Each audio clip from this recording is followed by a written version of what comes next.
नमस्कार,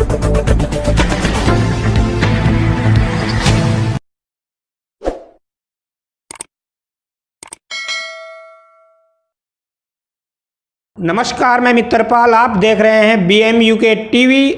मेरे साथ है आदर्श पब्लिक जूनियर हाई स्कूल के ओनर अरविंद शर्मा जी। और आज जो हमारा सवाल है अरविंद शर्मा जी से, हमारा सवाल ये है कि जो लॉकडाउन में ऑनलाइन पढ़ाई चल रही है, जो इनके स्कूल में बच्चे पढ़ते हैं उनके गार्जियनों से किस तरह फीस लेंगे, क्योंकि लॉकडाउन में सभी लोगों का काम बंद हो चुका है। तो जो फीस की प्रक्रिया है किस तरह से लेंगे। सर, स्वागत है हमारे चैनल में आपका। धन्यवाद। सभी मित्रों को, सभी दर्शकों को मेरा हाथ जोड़कर नमस्कार। तो सर जो हमारा सवाल आपसे यह है कि जो लॉकडाउन में ऑनलाइन पढ़ाई चल रही है, तो आपके जो स्टूडेंट बच्चे पढ़ते हैं उनके गार्जियनों से किस तरह फीस लेंगे, किस तरह की प्रक्रिया होगी आपकी। जी सर, बताइए। बिल्कुल बिल्कुल। जैसा कि पूरी दुनिया में ये एक बहुत बड़ी महामारी है कोरोना की, इससे बचने के लिए बहुत इंतज़ाम सरकार ने कराए हैं। और इस लॉकडाउन में स्कूल्स, जितने भी स्कूल्स थे वो सारे लगभग बंद ही हैं। और कुछ स्कूलों ने अपने माध्यम से ऑनलाइन पढ़ाई स्टार्ट की है। और ग्रामीण क्षेत्रों में जितने भी बच्चे विद्यालयों में पढ़ते हैं उसमें से बहुत कम मात्रा में ऐसे बच्चे होंगे जिनके पास एंड्रॉयड फ़ोन या बड़े फ़ोन होंगे, जिनके द्वारा वो अपने घर में अपनी पढ़ाई को सुचारू रूप से जारी रख सकें। लेकिन ज़्यादातर बच्चे ऐसे हैं जिनके पास ना तो बड़े फ़ोन्स हैं, ना उनके पास ऐसा कोई माध्यम है जिससे कि वो अपने ऑनलाइन पढ़ाई को जारी रख सकें। मेरी अपनी राय ये है कि जो बच्चे विद्यालय में न जा कर के ऑनलाइन शिक्षा प्राप्त कर रहे हैं और वो सक्षम हैं फीस देने में, वो फीस दे सकते हैं।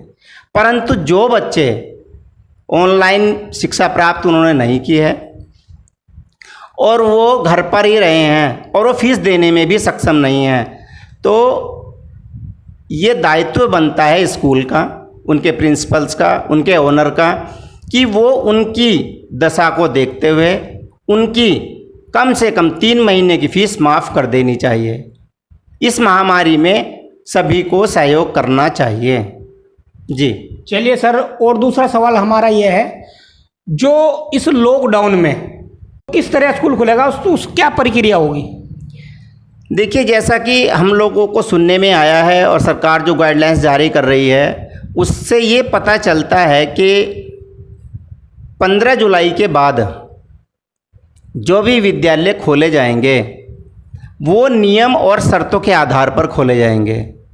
इस विद्यालय के अंदर 25% बच्चों को बुलाया जाएगा और उसमें दूरी का पूरा ध्यान रखा जाएगा।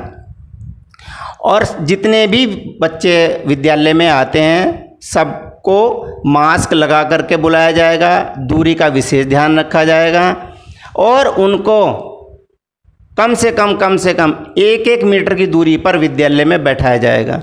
इसीलिए कम से कम बच्चों को विद्यालय में बुलाया जाएगा, जिसे हम ऑड इवन भी कह सकते हैं। 25% बच्चे को स्कूल में बुलाना भी कह सकते हैं। जी, तो इसमें जैसे आपने कहा कि 50% बच्चे आएंगे, तो 50 जैसे कि पूरे 100% मतलब वो अलग अलग टाइमिंग होगा उनका, क्या टाइमिंग होगा उनका। देखिए, अलग अलग टाइम से बच्चों को अगर स्कूल में या विद्यालय में बुलाया जाएगा तो उसमें विद्यालय के प्रशासनिक जितने भी कार्यरत हैं वहाँ, उन सब का ज़्यादा समय लगेगा और उनको पूरा दिन उसमें व्यतीत करना पड़ेगा, क्योंकि बच्चों को बुलाना, फिर उनको बैठा करके पढ़ाना, फिर उनकी छुट्टी करना, ये एक इतना आसान काम नहीं है। उसके लिए विद्यालय में अगर 100 बच्चे हैं तो उसमें 25 बच्चों को बुलाया जाए और उनको पढ़ाई कराई जाए। उसके बाद उनको घर वापस भेज करके अगले दिन फिर 25 बच्चों को बुलाया जाए। इस तरह से 25-25 बच्चे करके पूरे 4 दिन के बाद 100 बच्चे पूरे होंगे। इस तरह से धीरे धीरे करके हम अपने विद्यालय को चला सकते हैं। ये है हमारे साथ थे आदर्श जूनियर हाई स्कूल के ओनर अरविंद शर्मा, जिन्होंने बताया कि स्टेप वाइज बच्चों को बुलाया जाएगा और शिक्षा दी जाएगी। और हमारा लास्ट सवाल ये है कि जो इस लॉकडाउन में ऑनलाइन पढ़ाई नहीं कर पाए तो उनकी पढ़ाई किस तरह पूरी होगी सर। हाँ, ये सबसे महत्वपूर्ण प्रश्न हमारे मित्रपाल जी ने किया है ये जो ऑनलाइन शिक्षा का प्रचार सभी विद्यालय द्वारा किया जा रहा है, ये कहीं ना कहीं घातक सिद्ध हो रहा है। ग्रामीण क्षेत्र में जितने भी बच्चे शिक्षा प्राप्त कर रहे हैं, या तो उनके पास एंड्रॉयड फ़ोन नहीं है, और जिनके पास एंड्रॉयड फ़ोन है उनके माँ बाप बड़ी मुश्किल से उनको फ़ोन दे पाते हैं, क्योंकि उनके अपने भी फ़ोन कॉल्स हैं, उनके भी अपने कार्य हैं। उसके द्वारा जो भी बच्चे पढ़ रहे हैं 2 घंटे 3 घंटे 4 घंटे उसमें लगते हैं, उनकी आँखों पर इतना बुरा असर पड़ रहा है। यहाँ तक कि मुझे सुनने में ये भी आया है कि कुछ बच्चे अपने आँखों का इलाज कराने के लिए हॉस्पिटल्स में भी जा रहे हैं। तो मेरा स्कूल प्रशासन से ये अनुरोध है कि अगर ऑनलाइन शिक्षा दे रहे हैं तो उसमें कम से कम कार्य दिया जाए, जिससे कि बच्चों के स्वास्थ्य पर कोई बुरा असर ना पड़े। जी सर, जैसे अब ये कोरोना वैश्विक महामारी है, तो अब तो ये चलती रहेगी, इसे अपने आप को मेंटेन रखना है, तो इस पर क्या कहोगे? जी बिल्कुल बिल्कुल।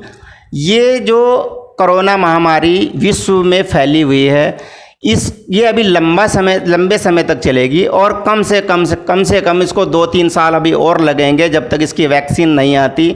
तो मेरा सभी से अनुरोध है कि 2 गज की दूरी जो हमारे पीएम साहब ने बताई है उसको मेंटेन रखें, अपने हाथों को बार बार धोएं और अपने मुंह को ढक कर रखें, मास्क लगा कर रखें, तभी हम जा कर के अपने आप को सेफ रख सकते हैं। और जितना ज़्यादा से ज़्यादा हो अपने घर में रहें, अनावश्यक घर से बाहर न निकलें। जी, ये आदर्श जूनियर हाई स्कूल के ओनर थे अरविंद शर्मा जी, और जो मास्टर जी ने कहा है कि जो ऑनलाइन पढ़ाई चली है, जो सक्षम है वो फीस दे सकता है, जो सक्षम नहीं है उन पर इनका कोई भी जोर नहीं है कि ये फीस देने दे।